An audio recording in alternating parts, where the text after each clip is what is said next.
जय श्री कृष्ण। जरा सोचिए, जब न वक्त था, न दिशा, न धरती थी, न आसमान, जब कुछ भी नहीं था, तब क्या था? बस एक ऊर्जा थी, शांत स्थिर, लेकिन अग्नि से भी प्रचंड। वही ऊर्जा थी महादेव, जिन्हें हम भोलेनाथ, महाकाल, शिव शंकर या आदिदेव के नाम से जानते हैं। लेकिन सवाल यह उठता है कि आखिर शिव जी का जन्म कैसे हुआ?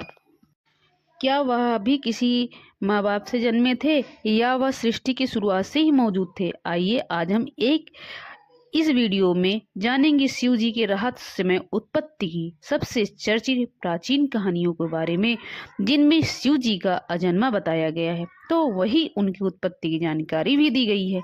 चलिए समझते हैं किस किस पुराण में शिव जी को लेकर क्या कुछ बताया गया है। शिव पुराण के अनुसार एक बार ब्रह्मा और विष्णु दोनों देवताओं में यह लड़ाई छिड़ गई कि हम में से सबसे श्रेष्ठ कौन है। ब्रह्मा बोले, मैं सृष्टि के रचयिता हूँ, सब कुछ मेरी कल्पना से बना हुआ है। विष्णु बोले, मैं पालन करता हूँ, सृष्टि को चलाए बिना इसका क्या मतलब है।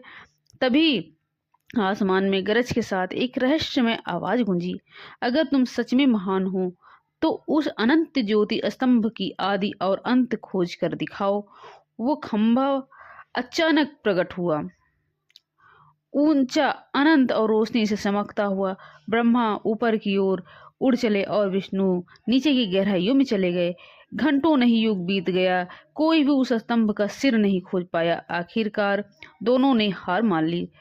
तभी उस दिव्य खंभे से एक प्रकाश निकलता है और वहां पर प्रकट हुए महादेव शिव जी। पूर्ण तेज, अपार शांति और अग्नि के मिश्रण की तरह। वो सिर्फ एक देवता नहीं, वो तो स्वयं ब्रह्मांड की आत्मा थे।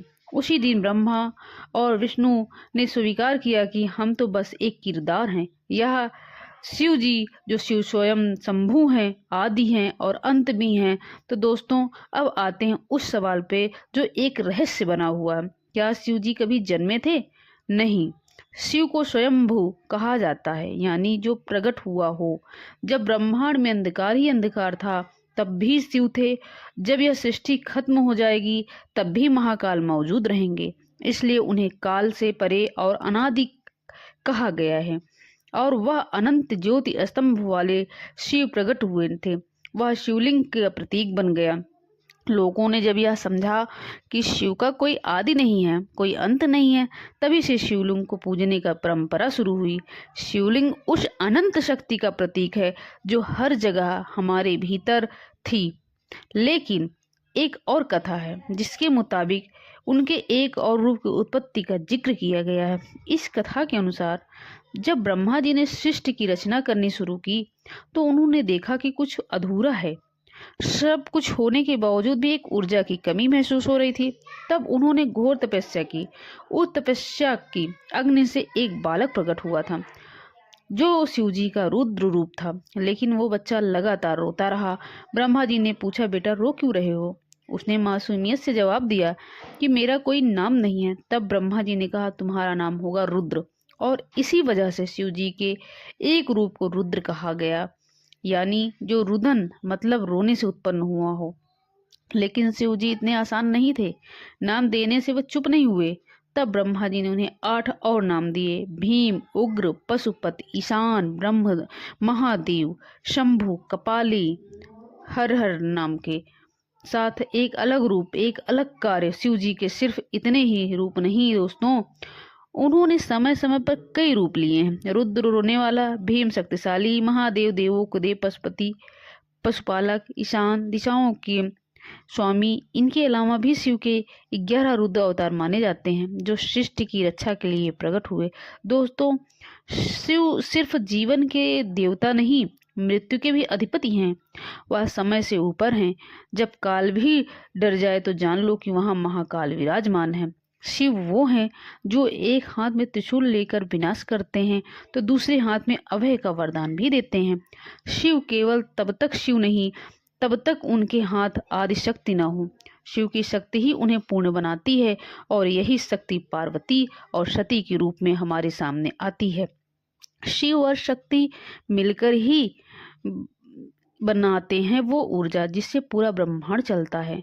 चलिए अब समझते हैं कि भोलेनाथ को भोले बाबा या भोला क्यों कहा जाता है। दरअसल दोस्तों, शिव को मानने सबसे आसान है। न कोई बड़ा यज्ञ चाहिए, न सोने की मंदिर, बस भक्ति चाहिए, वो भी सच्ची। एक लोटा जल चढ़ाओ, बेल पत्र दो और पूरे दिल से हर हर महादेव बोलो। बाबा खुश हो जाते हैं।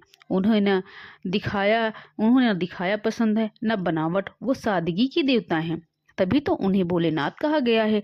लेकिन दोस्तों, यहाँ तक सुनकर आपको लगता होगा कि शिव अनादिकाल से ही हैं, उनका कभी जन्म नहीं हुआ। तो आपको एक और कथा जाननी चाहिए। दरअसल देवी भागवत पुराण में इसका उल्टा बताया गया है। देवी पुराण के अनुसार जब सृष्टि का कोई नामो निशान नहीं था, न समय था, न आकाश, न धरती, न तारे, न सूर्य, बस केवल एक चेतना थी। परम शक्ति वही शक्ति थी। आदि शक्ति उन्हें ही कहा गया। सर्व साक्षिणी, सर्वजननी, सर्वेश्वरी आदि देवी। तब आदि शक्ति ने अपने माया रूप से पहले महातत्वों को उत्पन्न किया, आकाश, वायु, अग्नि, जल, पृथ्वी, और फिर उन्हें सृष्टि की रचना के लिए तीन प्रमुख देवताओं को बनाया। पहला ब्रह्मा सृष्टि के रचयिता, दूसरा विष्णु सृष्टि के पालनकर्ता, और तीसरे शिव रुद्र संहारक। श्रीमद् देवी भागवत में यह वर्णन मिलता है दोस्तों कि जब आदि शक्ति ने सृष्टि की नींव रखी तो सबसे पहले रौद्र शक्ति का प्रकट किया था। वह यही शक्ति थी, शिव का बीज रूप। देवी ने कहा, मैं रुद्र स्वरूप हूँ, मेरा ही अंश रौद्र बनकर शिव के रूप में प्रकट होगा। रुद्र या शिव पहले तो ध्यान मग्न रहे। वह केवल तप में लीन पूर्ण ब्रह्म स्वरूप थे। उनका कोई नाम नहीं था, कोई रूप नहीं था, वह केवल शुद्धता और चेतना थे। देवी ने उन्हें ही यह नाम दिया शिव और उनके आदेश दिया कि तुम सृष्टि के संहारक और मोक्षदाता बनोगे। यहाँ तक कि शिव पुराण में भी एक स्थान पर शिव खुद स्वीकारते हैं, जो व्यक्ति मुझे शिव और देवी शक्ति में भेद करता है वह सच्चे ज्ञान से वंचित रहता है। देवी ने त्रिगुण सत्व रजत स्तंभ को उत्पन्न किया। सत्व गुण से प्रकट हुए, विष्णु पालन के लिए रजोगुण से प्रकट हुए, ब्रह्मा सृष्टि के लिए तम गुण से प्रकट हुए, रुद्र विनाश और मोक्ष के लिए। लेकिन यह सब त्रिगुण देवी के अधीन थे, यानी देवी इस सब के ऊपर थी। इसलिए उन्हें कहा गया गुणातीत देवी, जो गुणों से परे हैं। एक बेहद प्रसिद्ध वाक्य है दोस्तों, शिवम बिना शक्ति शिवः, यानी शिव के बिना शिव भी शिव के समान निर्जीव है। देवी पुराण इस तथ्य को और स्पष्ट करता है कि शिव के संपूर्ण स्वरूप की पूर्ति शक्ति के बिना संभव नहीं है। इसलिए देवी का स्वरूप पार्वती, सती, दुर्गा, काली आदि के रूप में होता है, जिससे शिव की लीला पूरी तरह कुल मिलाकर शिव के जन्म और उनके आदि अंत से परे होने को लेकर अलग अलग पुराणों में अलग अलग बातें। और शिव को समझना इतना सरल है भी नहीं।